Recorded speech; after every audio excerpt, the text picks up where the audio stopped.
तुम्हाला माहितीये का की एकदा चंद्राने भगवान गणेशांची खिल्ली उडवली होती आणि त्यामुळे त्याला श्राप मिळाला.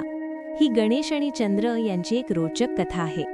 एकदा भगवान गणेश खूप सारा भोजन करून आपल्या वाहन मूषकावर बसून जात होते. रस्त्यात अचानक मूषक कोणत्या तरी गोष्टीला घाबरला आणि भगवान गणेश खाली पडले.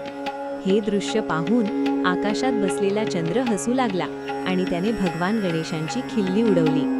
चंद्राच्या या हसण्यामुळे भगवान गणेश रागावले आणि त्यांनी चंद्राला श्राप दिला की आजपासून जो कोणी तुला पाहिल त्याच्यावर खोटा आरोप लागेल. चंद्राला आपली चूक लक्षात आली आणि त्याने भगवान गणेशांची क्षमा मागितली. तेव्हा भगवान गणेशांनी तो श्राप थोडा कमी केला आणि म्हणाले की भाद्रपद शुक्ल चतुर्थीच्या दिवशी चंद्राला पाहिल्यास दोष लागेल.